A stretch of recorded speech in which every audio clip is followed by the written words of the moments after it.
Shalom, haleluya, puji Tuhan, saya berterima kasih buat kesempatan yang diberikan Hizkia dan semua tim penggembalaan yang ada di KGC Royal Royal Church sekarang, bukan Royal Resident lagi ya. Oke, thank you buat kesempatannya saya boleh berdiri di depan untuk sharing firman Tuhan dan hari ini saudara kita akan belajar dari kehidupan Yusuf. Mungkin ini sebuah tema perjalanan ya, kayaknya kita sampai di Kejadian. Ya, Kejadian dulu baru kita keluar. Maksudnya baru keluaran maksudnya ya, Kejadian dulu 45, kita baca dulu ayat 1 sampai ayat 12. Kita baca bergantian antara cowok dan cewek, selain cowok dan cewek enggak usah baca. Oke ya, cowok baca yang ganjil, cewek baca yang genap. Kejadian 45 ayat 1 sampai 12. Yang sudah ketemu katakan amin. Oke, Yosua udah tampilin juga. Thank you Yos.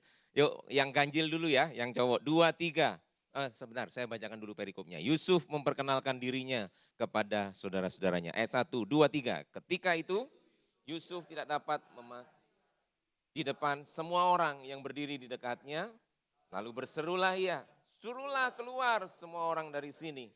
Maka tidak ada seorang pun yang tinggal di situ bersama-sama Yusuf ketika ia memperkenalkan dirinya kepada saudara-saudara. Yang kedua,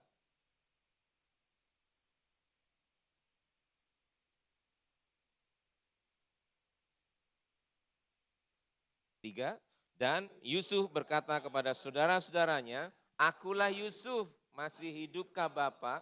Tetapi saudara-saudaranya,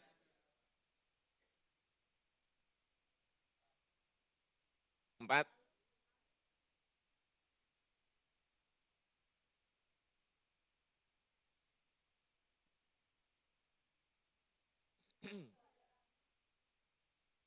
ayat 5, tetapi sekarang bersusah hati dan janganlah menyesali diri karena kamu menjual aku ke sini sebab untuk memelihara kehidupanlah menyuruh aku mendahului kamu. 6,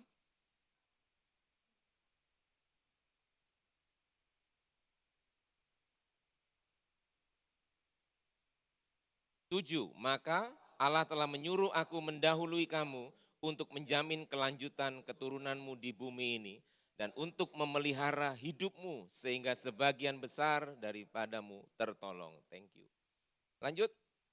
Jadi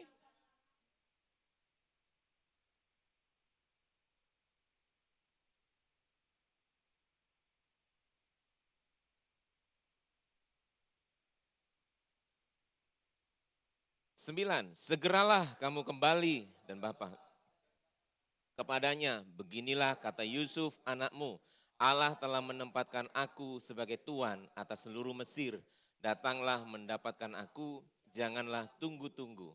10,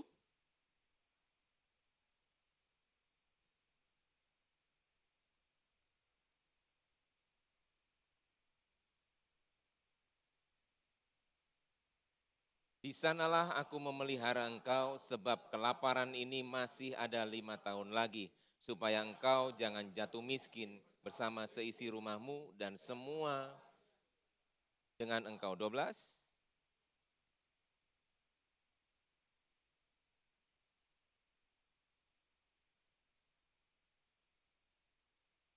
Amin. Oke, berhenti sampai 12 ya. Thank you, kita sudah baca bersama-sama. Dan saya percaya ini firman Tuhan yang mungkin sudah sekian kali teman-teman baca, karena ini kisah tentang Yusuf. Saya sedikit mengulang kisah tentang Yusuf, bahwa Yusuf mengalami banyak hal yang dia nggak sangka dia akan mengalami itu semuanya hal-hal yang nggak enak ya teman-teman. Saya tertarik mungkin, ya Yosua menghilang, bisa dibantu ayat 1. Nggak apa-apa nanti aja. Oke, ayat 1. Ini menarik buat saya karena apa? Karena begini, ayat 1 ya kita tahu Yusuf mengalami banyak hal yang tidak disangkanya. Ya, dia dimulai dari apa yang saudaranya lakukan ya, gara-gara perlakuan yang berbeda. Mungkin agak zoom out aja Don supaya kamu enggak geser-geser. Nah, jadi dia ngalami sesuatu yang dia dapat mimpi, lalu dia ceritakan mimpinya ke bapaknya, ke saudara-saudaranya. Saudara-saudara mulai nggak suka dengan Yusuf.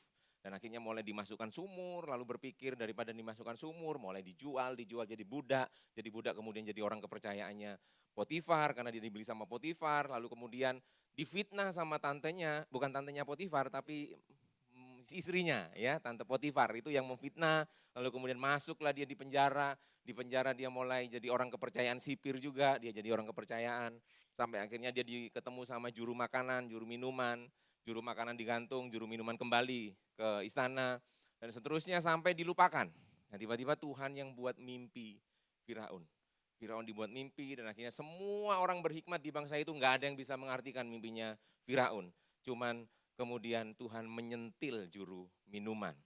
Ya, lalu kemudian juru minuman baru makdek gitu, dia ingat, oh ada yang namanya Yusuf di penjara. Mulai itu mudah membalik telapak tangan.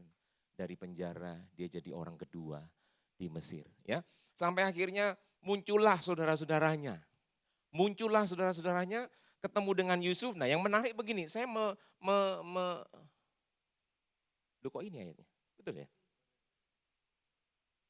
Lah, jadi yang menarik buat saya gini, Yusuf tidak dapat menahan hatinya lagi. Ini menarik buat saya.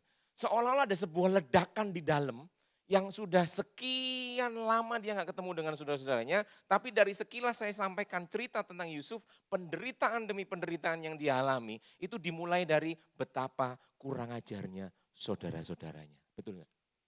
Masukin sumur. Untung sumurnya udah dipel, kan kering. Bersih. Sumurnya udah dipel dulu, udah dibersihin dulu kan. Masukin sumur, baru kepikir, daripada masukin sumur, gak ada untungnya. Jual aja, jual kiloan atau bijian, gak ngerti. Pokoknya dijual. Ya kan? Tapi itu dimulai dari mana? Saudara-saudaranya yang rodok kurjar ini. Rodok kurang ajar dia, saudara-saudaranya. Nah, waktu ketemu, saya cuma membayangkan gini, saya secara manusiawi, saya mengalami begitu banyak hal yang membuat saya menderita, membuat saya mengalami hal-hal yang gak menyenangkan buat saya. Lalu saya ketemu dengan yang namanya biang kerok, membuat saya mengalami semuanya itu. Seolah-olah begini, waktu saya membaca ada sesuatu yang gak bisa dia tahan dalam hatinya. Saya waktu berpikir, ini mungkin kayaknya udah waktunya, deloken ya saya belum tahu siapa Yusuf sekarang. Bisa paham maksud saya? Karena ayat ini jelas bilang begini, dia nggak dapat lagi menahan dalam hatinya. Gitu. Belum tahu siapa Yusuf sekarang gitu kan. Mati loh, gitu kan. Karena dia udah orang berkuasa. Tapi waktu saya selidiki baca ayat ini, semua yang kita sudah baca tadi, saya melihat begini, ada sesuatu yang dia nggak bisa tahan dalam dirinya. Dan teman-teman tahu itu apa? Ada kasih yang dia nggak bisa tahan dalam dirinya ketika dia ketemu dengan saudara-saudaranya. Coba Yosua geser ke ayat yang ke-7. Yang ke-5.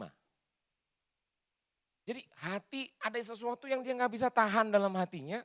Waktu dia ketemu dengan saudara-saudaranya itu, para biang kerok itu, para orang-orang yang membuat dia menderita.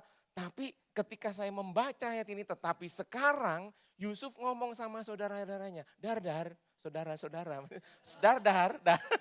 saudara-saudaraku gitu kan. Kamu jangan bersusah hati. Jangan menyesali diri. Karena ayat sebelumnya tadi disampaikan, saudara-saudaranya rodok ketakutan sekarang. Betul? Yusuf sangat mengerti kondisi hatinya saudara-saudaranya. Saya mau kasih tahu, kalau Yusuf dalam hatinya yang dia nggak bisa tahan itu adalah sebuah emosi, saya mau kasih tahu, dia nggak akan peduli hati saudara-saudaranya. Setuju? Tapi karena begitu kasih itu meledak-ledak dalam dirinya. Kenapa ada kasih dalam dirinya? Karena ini poin saya yang pertama. Karena buat Yusuf, hidup Yusuf adalah tentang Allah. Amin. Dan kita tahu Allah adalah kasih. Teman-teman mesti bedakan. Posisi Allah datang, Yesus datang ke dunia, posisinya dia raja. Tapi pribadinya adalah kasih. Setuju? Jadi dia punya otoritas, dia punya kedaulatan karena dia raja. Tapi di tengah kedaulatannya dia, ya tadi yang sekilas yang saya dengar dari apa yang dibaca Ruben ketika tadi di depan. Kekudusannya itu menyatakan keadilannya. Wah, dia raja. Tapi begini, dia raja yang adalah kasih. Saya belajar sederhana, kasih itu punya 4 dimensi. Tinggi, pernah baca ayat itu? Di Alkitab. Ya, ayatnya di Alkitab. Tinggi, terus kemudian lebar, kemudian panjang, kemudian dalam. Tinggi itu bicara apa? Besar, kasihnya besar. Panjang itu bicara apa? Unlimited. Kasih Tuhan bukan KTP yang harus diperpanjang 5 tahun. Sekarang sudah seumur hidup ya. Sudah seumur hidup. Keliru. SIM. KTP, walaupun kita selalu dibohongi 5 tahun kan. Katanya diperpanjang, tetap aja segitu kan. Enggak lebih panjang. Loh, betul kan? Kalau diperpanjang enggak cukup masuk dompet kita soalnya. Gitu kan? Nah, kita dibohongi setiap kali. Begitu. Nah, tapi kalau udah perpanjang SIM jangan marah-marah sama polisi. Oh, Pak, Bapak ini bohong. Enggak. Memang itu cuma masa berlakunya aja. Sorry, kasih Tuhan enggak perlu diperpanjang. Karena dia memang sudah panjang dan itu unlimited. Sejak sebelum kita lahir, sejak dunia ini sebelum ada, kasih sudah ada. Lu kok bisa? Iya, wong Allah Tritunggal, mereka saling mengasihi. Gak pernah yang namanya mereka bertengkar, terus Roh Kudus bilang, udah aku pergi aja. Gak sama dua yang lain, enggak. Tritunggal itu hidup dalam kasih. Dan mereka ada sejak sebelum kita ada. Betul? Jadi ini Tritunggal, bukan nomor 3. Ini udah lewat masanya. Tritunggal udah. Tritunggal ini Tritunggal, ya kan? Mereka kasih, makanya kalau kita bilang Allah itu kasih dan kasih itu sudah ada sebelum dunia dijadikan, itu masuk akal. Baik, Allah kita 3 di dalam 1. Amin. Duanya apa? 2, 1, 2, 3 soalnya. Enggak, ini 3 sama 1 aja. 2-nya soalnya udah menang, jadi ya kita tinggal tunggu aja waktunya gitu ya. Oke, saya lanjutkan. Ya kapan makan-makannya ini? Oh enggak ya. Oke, terus lanjut. Mana tadi? 3. 3 dalam 1. Jadi kasih. Makanya kasih diperpanjang. Kasih Tuhan tuh panjang. Enggak perlu diperpanjang. Karena unlimited. Setuju? Kasih Tuhan lebar. Kenapa lebar? Karena Tuhan itu selalu menerima kita apa adanya.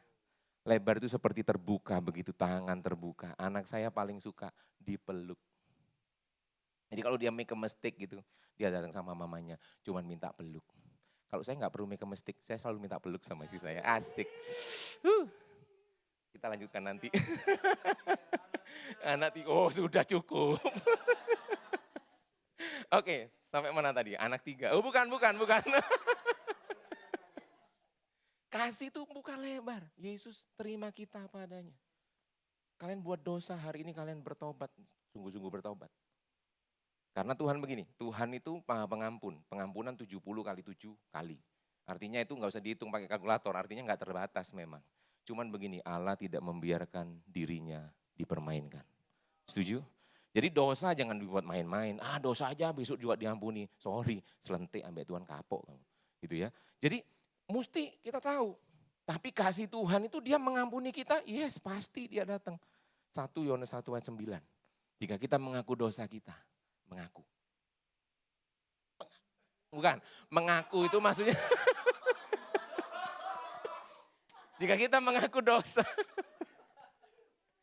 Jika kita mengaku dosa, dia adalah setia dan adil, maka dia akan mengampuni kita, setuju? Pengampunan pasti, cuman begini, Tuhan gak membiarkan dirinya dipermainkan. Lebar. Yang luar biasa begini, dia punya kedalaman. Kedalaman bicara tentang apa? Kedalaman itu bicara tentang begini. Dia sangat mengerti segala pergumulan hati kita. Makanya waktu Tuhan ada lagu yang bilang, dia mengerti, dia peduli. Ini lagu lama sekali ya. Persoalan, saya mau kasih tahu, ketika ayat firman Tuhan berkata dia mengerti, saya mau kasih tahu, dia benar-benar mengerti.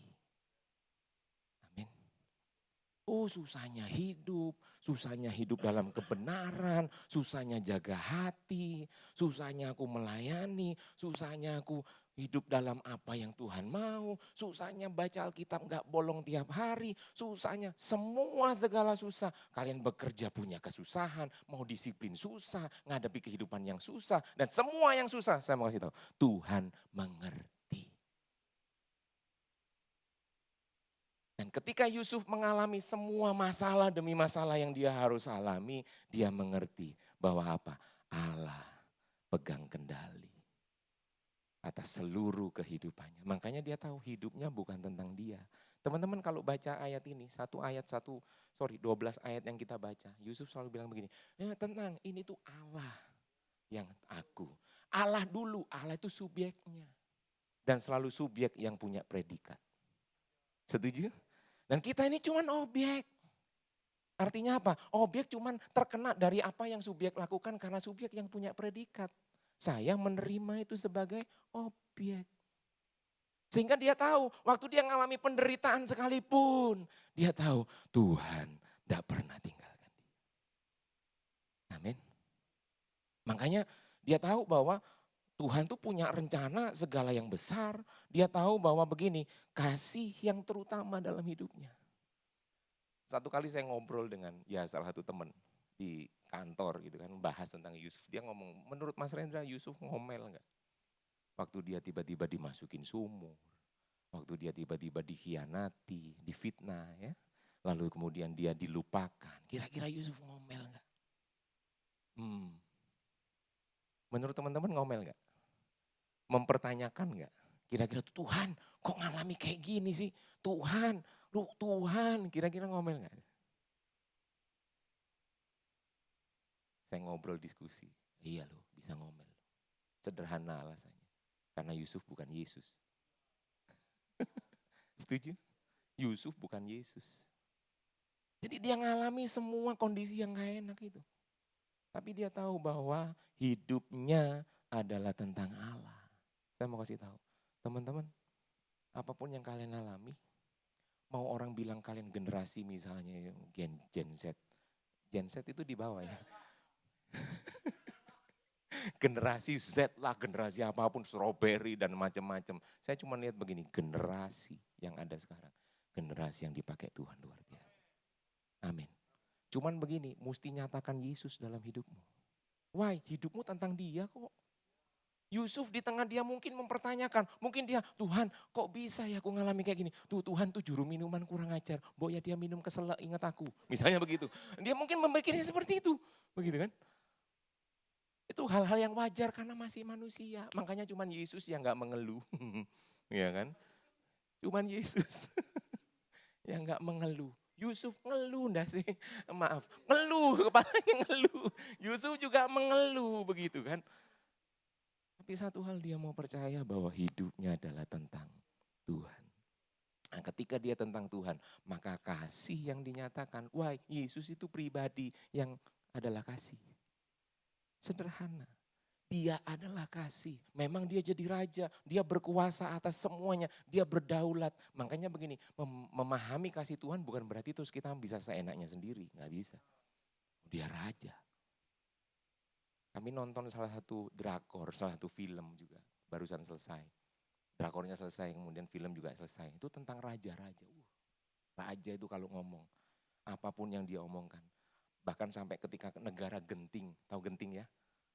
Tik-tik-tik bunyi hutan di atas genting. Nah waktu genting, kondisi kerajaan itu genting. Semua pada diem nunggu titah raja. Teman-teman tahu titah? Titah itu waktu anak kecil belajar jalan di titah. Bukan ya. Tapi itu nunggu semuanya nunggu titah raja. Jadi semua omongan raja itu adalah undang-undang di dalam kerajaan itu. Bahkan satu kali saya mendengar di radio ya, katanya di radio saya suka dengar something ya khotbah lah atau apalah. Saya mendengar selenting gitu ya, bukan selenting sih. Saya mendengar sesuatu sambil lewat gitu. Soalnya saya sambil nyetir kan sambil lewat kan. Kalau kecuali lampu merah saya berhenti nggak lewat gitu kan. Sambil lewat gitu saya mendengar penjelasan tentang negara berkerajaan itu beda dengan demokrasi. Demokrasi kalian boleh punya tanah, sertifikat lah, boleh punya bidang tanah lah, kalian boleh punya. Tapi kalau yang namanya kerajaan, semua itu milik raja. Semua itu milik raja. Dan semua rakyat itu dijamin kesejahteraannya oleh raja. Dan itu disamaratakan, tidak ada yang miskin, tidak ada yang ini, semuanya sama. Itu sistem kerajaan. Semua milik raja. Oh, kalau sudah kerajaan kita nggak bisa punya tanah sendiri, nggak bisa. Terus kita ngeduk-ngeduk sendiri, simpen, taruh di gelangsing, taruh di, kita simpen sendiri. Wah saya punya tanah bergelangsing. Bukan, mau sertifikat apa. Semua punya raja. Bahkan kita cuma numpang di tanah raja. Tapi raja menjamin semua itu. Nah ketika dia membahas tentang itulah, demikianlah kerajaan Allah itu. Semua itu milik raja, termasuk hidupmu. Amin. That's why dia cuma dalam tanda kutip pakai hidupmu untuk menjadi panggung bagi Allah, menyatakan pribadinya buat sekitarmu. Cuman kalian mesti memberi diri, egonya mesti ditaruh. Allah nggak bisa, ya saya selalu sharing. Allah itu bukan pendobrak pintu yang kalian kalau nggak mau, delon ya, titenono ya, mabrak. Enggak, dia nggak kayak gitu. Buka pintu, dia bekerja. Amin. Yusuf, di tengah dia sedang, aduh kok aku ngalami kayak gini ya. Dia selalu buka pintu buat Tuhan bekerja di dalam dirinya. Makanya generasi mau stroberi, mau apapun, nyatakan pribadi Yesus melalui hidupmu. Bahkan Tuhan akan pakai lebih dari apa yang kalian bisa pikirkan dan kalian doakan. Ya kan? Kita sudah punya Alkitab zaman sekarang. Tahu nggak zamannya Kisah Para Rasul? Belum ada Alkitab model buku gini, apalagi yang model elektronik begini. Belum. Gulungan-gulungan dan itu tersimpan di bait-bait. Di bait suci, di mana. Tapi tahu nggak kenapa pergerakan luar biasa terjadi? Karena Alkitab dibaca dari kehidupan para rasul. Jadi rasul-rasul ketika dia ngajar, semua yang mendengar terkonfirmasi dengan apa? Oh iya, urepe memang ngono. Hidupnya memang begitu. Itu yang membuat Kisah Rasul, itu kenapa itu bisa terjadi? Kisah Rasul 1 ayat 8, Roh Kudus turun ke atasmu. Kamu akan menerima kuasa. Ya kita sebentar lagi masuk bulan kuasa. Kuasa itu turun dalam hidupmu.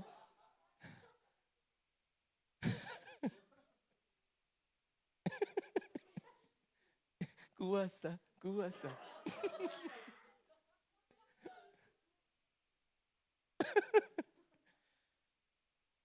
Roh Kudus turun kuasa. Ada dalam hidupmu, betul? Bukankah itu sama dengan kita? Kita terima kuasa yang sama, betul nggak? Lalu kemudian terjadilah Kisah Rasul 8 ayat 1.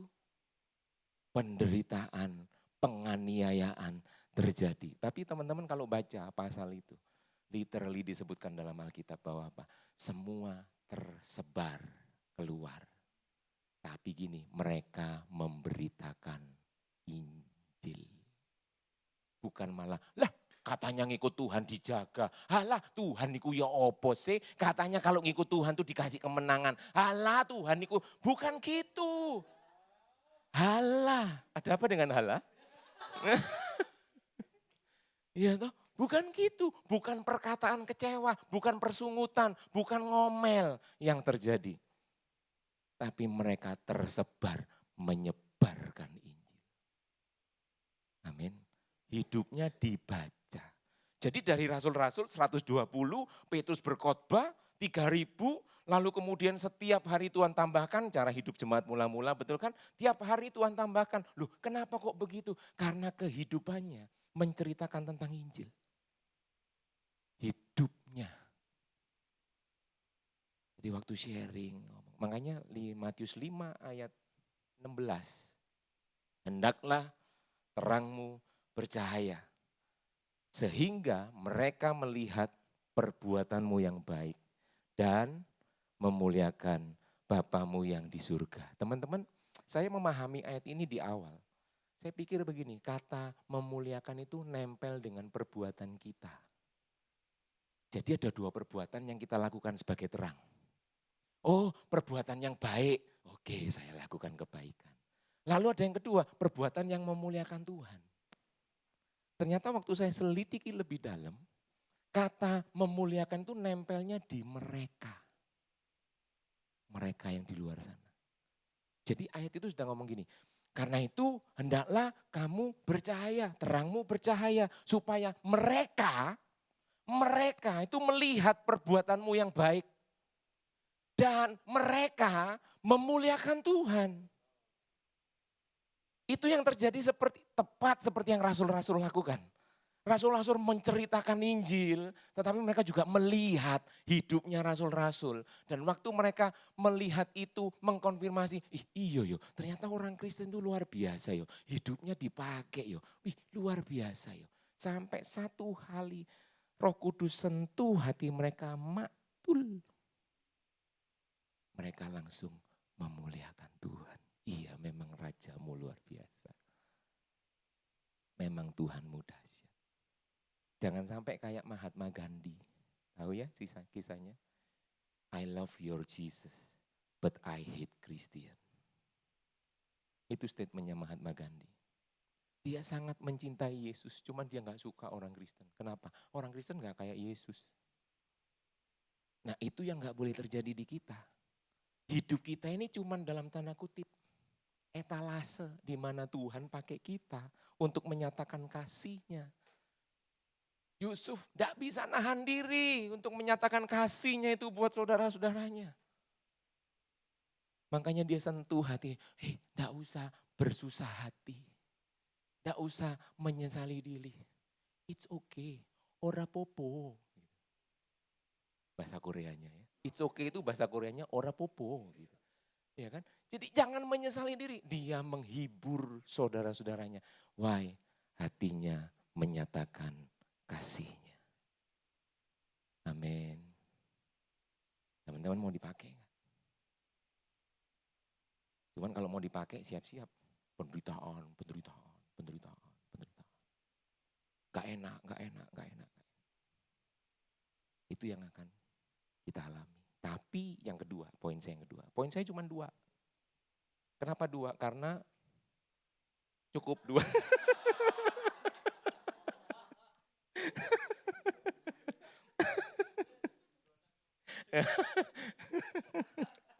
Poin saya 2, sederhana. Kenapa kok cuma 2? Karena enggak 3 atau 1 ya.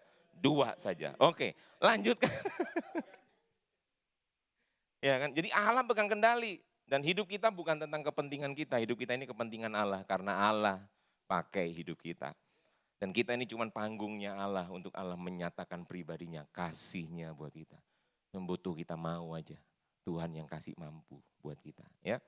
Ya, yang kedua, bagian yang kedua adalah kita belajar bahwa penderitaan, hal-hal yang gak enak itu memang bagian dari rencananya. Kita gak bisa pungkiri bahwa semua tokoh di Alkitab, banyak tokoh di Alkitab itu mengalami loh penderitaan. Ya kan? Satu kali saya diundang khotbah di salah satu persekutuan ibu-ibu. Jadi saya merasa seperti seorang pria sejati begitu kan, ibu-ibu kabeh gitu. Kecuali yang main keyboard, cowok juga. Saya diundang di sana dan waktu saya mau sharing, sebelum saya khotbah begitu sharing, ketua PD-nya persekutuan doanya itu cerita bagaimana dia mengalami pertolongan Tuhan. Ibu ini cerita, wih luar biasa, saya beberapa bulan yang lalu itu muncul benjolan. Ada benjolan dalam tubuh saya, wah saya berdoa sama Tuhan, Tuhan tolong, Tuhan sembuhkan saya. Saya mulai berpuasa, saya mulai kontak anak saya yang di luar negeri, biar anak saya juga bantu doakan saya. Wah singkat cerita, Ucul. Teman-teman tahu Ucul? Kok kayak tutup botolnya? Ucul benjolan ini. Wah tepuk tangan semua. Wah gara-gara Ucul. Lalu saya ketika saya duduk di situ mendengarkan, wih puji Tuhan yo, iso Ucul. Ucul saudara. Dan itu benjolannya di wajah saya soalnya. Saya cuma mikir kalau dikasih ini, dikasih itu, nanti muncul warna lain, ngeflek dan macam-macamnya. Aduh saya akan jadi, ya wanita kan penampilan, itu penting. Gitu kan. Nah, dia mulai cerita, tiba-tiba Ucul saudara. Wow tepuk tangan semuanya. Puji Tuhan. Dia duduk. Satu nyanyi, satu pujian, saya naik. Saya cerita, wah luar biasa ya, ibu tadi cerita ada benjolan dan Ucul. Saya mau cerita, saya juga punya pengalaman ada benjolan. Wah saya berdoa juga, saya puasa juga, tapi ora Ucul.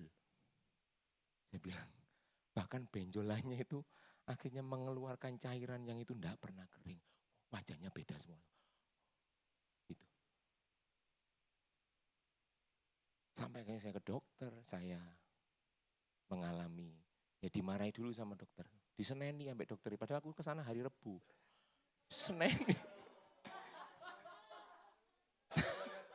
Saya, saya itu sudah menghindari hari Senin, ben gak diseneni. Itu diseneni saya. Bapak tahu, Bapak telat sebulan aja, Bapak sudah mati. Itu parah berarti. Oh, jangan ketawa, ini enggak lucu ini.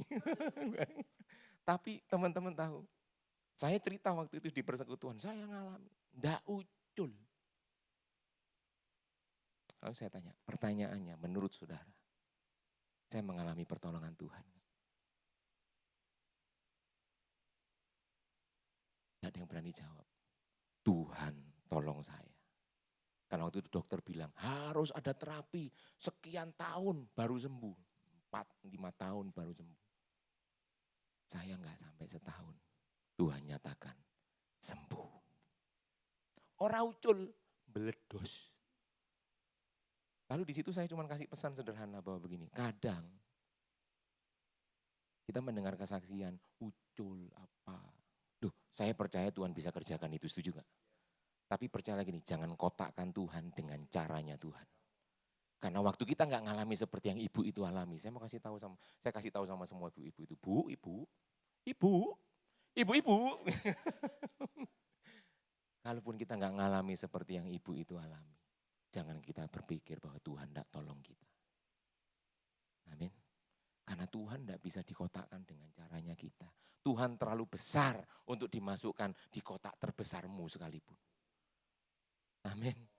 Tuhan punya caranya sendiri, Tuhan punya waktunya sendiri. Setiap kita punya pergumulannya sendiri. Makanya bagian kita jangan membanding-bandingkan juga. Loh, ibu kok iso ucul, aku kok ora ucul. Bahkan kita mulai membantu Tuhan, ditarik-tarik, ora ucul. Kadang-kadang kita punya iman yang terkotakkan dengan cara. Iman kita terkotakkan itu. Terus kita mulai punya iman, oh aku percaya kayak ibu itu Tuhan. Loh kan, percaya tapi kayak ibu itu. Berarti kan percaya dengan caranya, bukan percaya dengan Tuhannya. Itu bahaya. Terus kita mulai nggak ngalami pertolongan, kita mulai kecewa. Wis aku gak Tuhan-Tuhanan wis. Wis aku buyar wis. Gak bisa, Tuhan gak bisa dikotakkan. Makanya begini, sometimes memang Tuhan kasih penderitaan yang kita alami itu sesuatu yang memang bagian dari rencananya. It's okay to be not okay. It's okay waktu kita ngalami penderitaan. Semua kisah di Alkitab, Daniel, bisa aja atau Daniel berdoa waktu itu, supaya aku tidak dapat hukuman dari Darius. Supaya aku tetap menyembah Tuhan. Tiba-tiba hukumannya masuk lubang singa. Ngalami enggak? Masuk. Loh, dia waktu mau dimasukkan itu wajar enggak? Daniel mikir gini, wes ya ini kayaknya terakhir kita ketemuan, saya sebentar lagi sudah bawa sendok sama garpu, itu semuanya ada saus juga. Itu para singa-singa itu sudah pegang itu. Salah enggak kalau dia mikir, saya pasti mati hari ini. It's happen.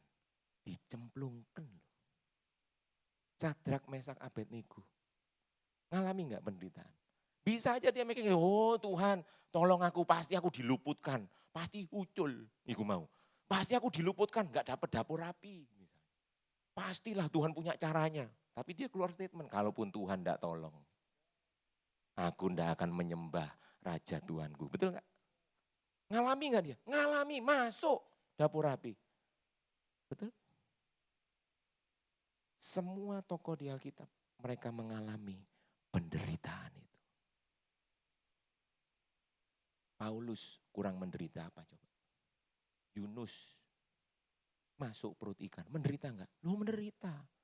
Itu bukan kayak film Pinocchio yang di dalam bisa bikin perapian, goreng ikan, makan ikan kecil-kecil ditangkap, goreng ikan, makan ikan di situ. Loh di dalam perut itu pelepeken gak karuan. Gak percaya tanya Yunus. Iya toh, ada enzim, ada macam-macam yang itu melukai kulit dan macam-macamnya. Makanya Yunus berkhotbah, satu kota bertobat. Ada beberapa tafsiran yang bilang Yunus itu sudah kayak mayat hidup. Karena kulitnya hancur dan sebagainya. Ada beberapa tafsiran yang seperti itu dan dia keliling. Semua warga, ya enggak semua warga itu menyaksikan dia kan keluar dari ikan. Karena ikannya blokek. Enek aku nelen Yunus iki, wek gitu kan. Keluarlah Yunus dari perut ikan. Dan waktu itu dewa ikan itu mereka tahu ada dewa ikan. Nah itu seperti utusan dewa. Wis koyok mayat hidup, metu teko ikan, ngomong, makanya semua kota bertobat. Tapi Yunus tidak suka dengan Niniwe yang bertobat. Ini konteksnya penderitaan. Semua ngalami penderitaan. Paulus menderita. Tidak enak. Yuk coba sekarang kita buka. 1, 2, 3. Bukan.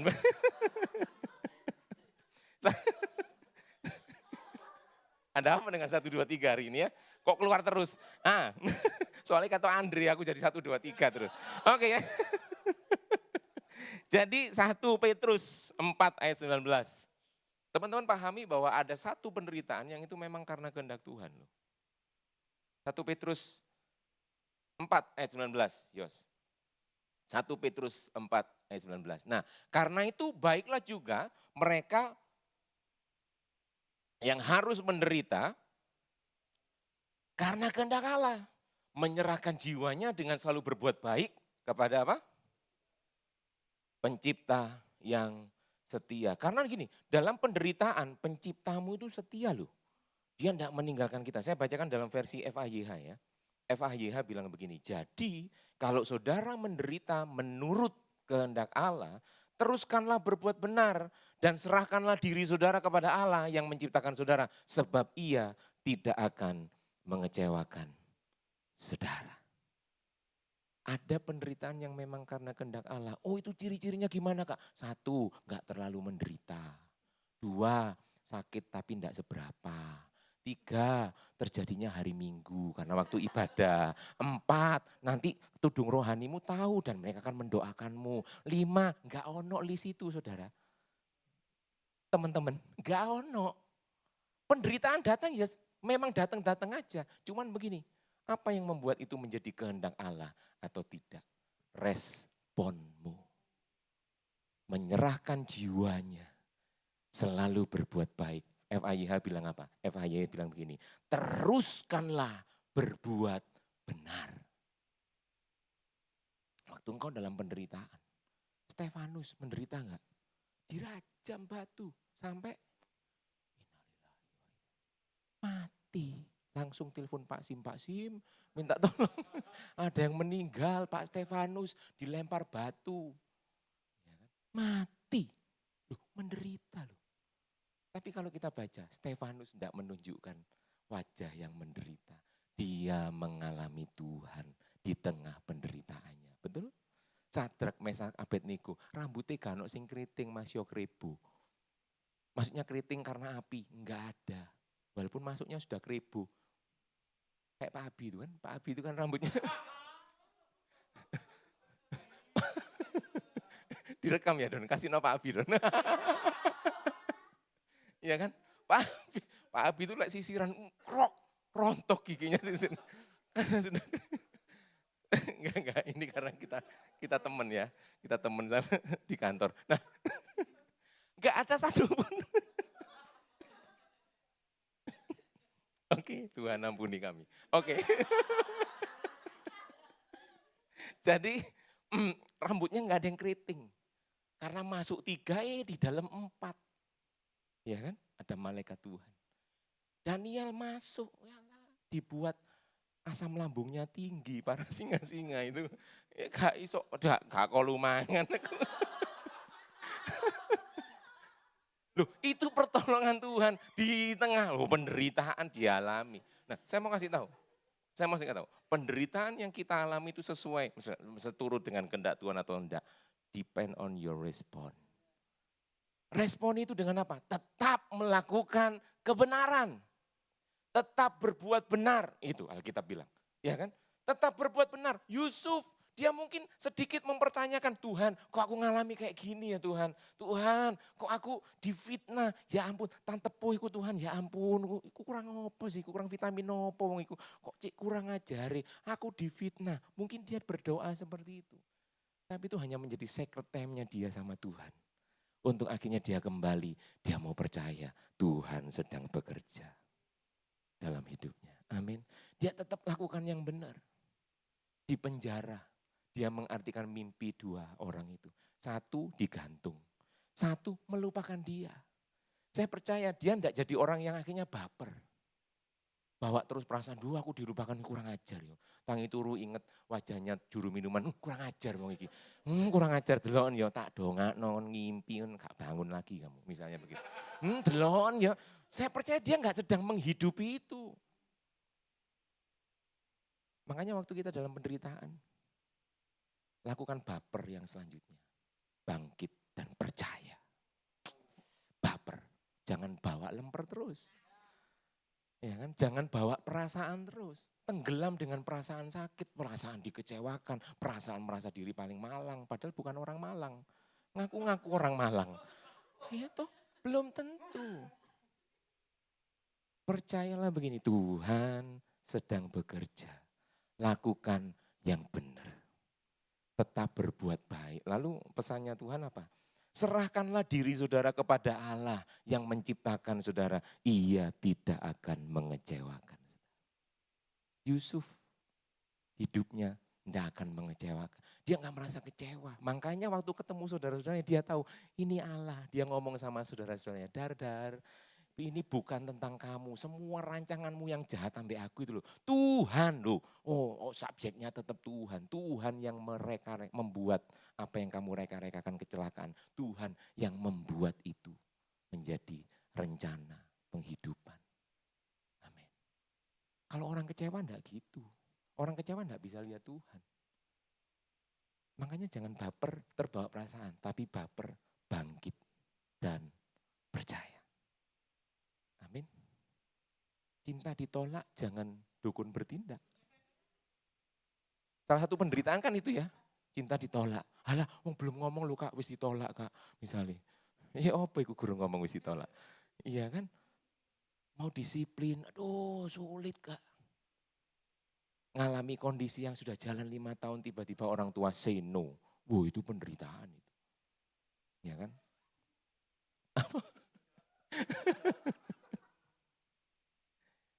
Teman-teman saya nggak ngerti penderitaan apa yang sedang teman-teman alami.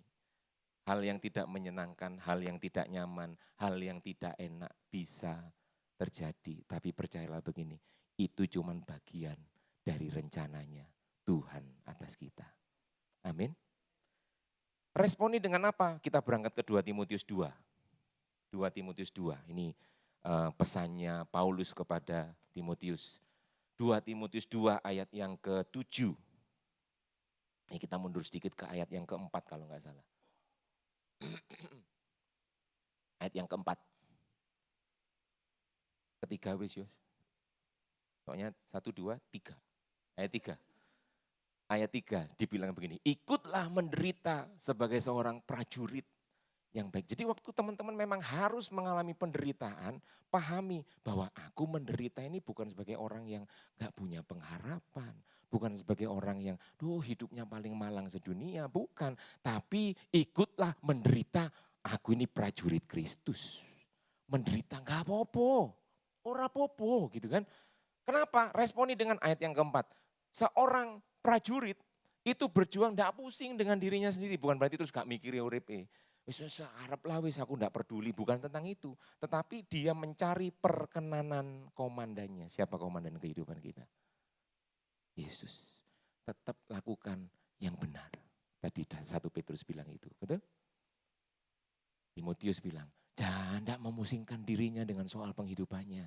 Dia mau cari perkenanan Sang Raja. Percayalah kasihnya juga enggak tinggalkan kita kok. Ya kan? Ada pujian yang bilang, dunia tak bisa menjauhkanku dari kasih-Mu. Roma 8 ayat yang kesekian itu juga bilang, tidak ada satupun pihak yang bisa memisahkan kita dari kasih Tuhan. Menderita pun kasih Tuhan ada buat kita kok. Makanya tetap lakukan yang benar. Mulut kita jaga mulut yang benar. Hati kita jaga hati yang benar. Pikiran kita jaga pikirannya benar. Makanya percaya, cari perkenanan Tuhan. Sang komandan kehidupan kita. Lanjut ayat 5. Lalu responi seperti olahragawan.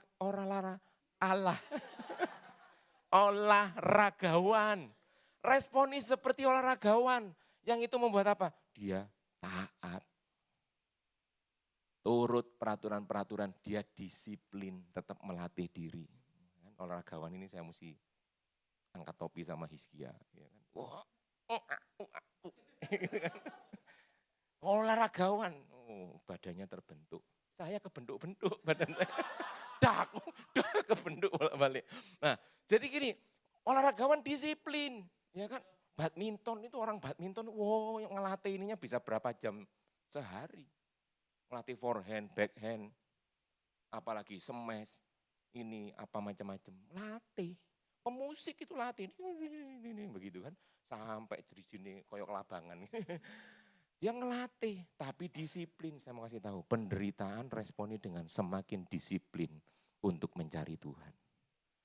Amin. Lakukan yang benar. Itu cuma bagian dari apa yang Tuhan rencanakan. Yang ketiga, kayak petani. Petani itu terus bekerja keras. Haruslah pertama yang menikmati hasil usahanya. Jadi kayak petani, bekerja lebih keras. Bekerja lebih keras. Mencari Tuhan lebih keras, lebih sungguh lagi. Kayak tanaman. Tanaman kalau akarnya sedalam 5 meter enggak lagi dapat makanan, dia akan cari lebih dalam. Bekerja lebih keras. Baru itu akan muncul mustard seed ya bulan ini kita. Benih itu akan tumbuh. Kayak kurma ditanam. Kurma itu 5 meter ke dalam, atasnya kasih batu. Supaya apa? Tumbuhnya enggak ke atas dulu, tumbuhnya ke bawah dulu. Akar mesti cari sampai dapat air. Bekerja lebih keras. Dapat air, serut. Langsung dia mulai tumbuh lebih kuat, mulai bisa menghancurkan batu, tinggal tumbuh ke atas. Di dekat-dekatnya pohon kurma selalu jadi oase, jadi sumber air. Kenapa? Dia bekerja lebih keras. Amin. Yang ketujuh, ayat yang ketujuh bilang gini, perhatikanlah apa yang kukatakan. Tuhan akan memberikan kepadamu pengertian. Di tengah kondisimu yang sulit, Tuhan akan memberikan kepadamu pengertian kalau kamu responi dengan benar. Itu yang Yusuf punya. Hati yang seperti Yusuf itu karena dia punya pengertian. Tuhan yang kasih pengertian. Sehingga apa? Pengertian membuat hidup Yusuf matang, dewasa. Bukan semakin terpuruk, semakin buruk. Hingga akhirnya dia membusuk. Enggak. Tapi hidup kita akan semakin dibawa mengalami kematangan, mengalami kedewasaan saat kita responi penderitaan dengan benar. Sampai sini bisa ngikuti saya, katakan amin. Amin. That's why jangan terjebak dengan masalah penderitaan yang kalian alami. Kalian terjebak dengan apa? Akhirnya tambah baper, tambah terpuruk, tambah buruk. Jangan terjebak, percayalah Tuhan punya sesuatu di balik itu semua, sesuatu yang indah. Cari pengertian itu dalam segala sesuatu. Pengertian itu yang membawa kita punya kematangan, kedewasaan. Masalah demi masalah terjadi hanya akan membuat kita lebih dewasa dan lebih kuat. Amin. Jangan terjebak dan jangan lari. Jangan kotakkan Tuhan dengan pikiran kita. Enggak, Tuhan punya caranya sendiri. Tuhan punya rencananya yang jauh lebih besar dari apa yang kita bisa pikirkan. Amin. Apapun yang kita alami hari ini, percayalah Tuhan punya rencana yang besar buat kita. Jangan terjebak dan jangan lari. Ya kan? Salah satu mungkin nanti next time saya akan cerita tentang Musa. Musa itu sempat lari, makanya bangsa Israel itu 400 tahun harusnya. Ternyata delay sampai 430 tahun. Musa lari. Jangan lari. Itu akan membuat kamu 40 tahun muter-muter di padang gurun. Ya kan? Jangan terjebak dan jangan lari. Amin. Saya sangat tertarik dengan, saya tutup dengan ini teman-teman. Ayat-ayat yang ke-9, 10, 11 bagian terakhir. Itu di sana diceritakan bahwa segeralah kamu kembali kepada Bapa, katakanlah kepadanya, Yusuf anakmu, Allah telah menempatkan aku sebagai tuan atas seluruh Mesir, datanglah mendapatkan aku, janganlah tunggu-tunggu, engkau akan tinggal di tanah Gosyen.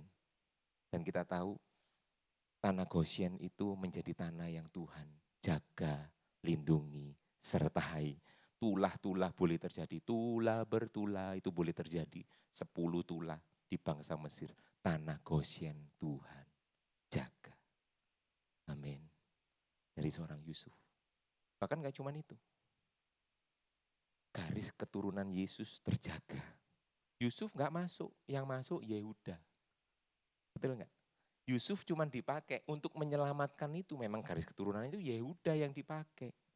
Yusuf cuma dipakai untuk menyelamatkan Yehuda nggak mati karena kelaparan. Teman-teman bisa ikuti saya? Yehuda yang garis keturunannya sampai kepada Yesus. Ini gambaran mustard seed ketika sudah bertumbuh, berkembang menjadi pohon yang besar. Burung-burung bernaung, dia jadi berkat, dia berdampak. Saya mau kasih tahu. Yusuf dengan hatinya dia, yang dia tahu Allah bekerja dalam hidupnya, yang dia tahu Allah itu subjek dalam kehidupannya. Dan dia tahu penderitaan hanya bagian kecil dari apa yang Tuhan rencanakan. Dia melewatinya dengan baik semuanya itu, saya mau kasih tahu. Tuhan pakai dia untuk sebuah maksud yang jauh lebih besar. Yesus lahir dari garis keturunan Yehuda.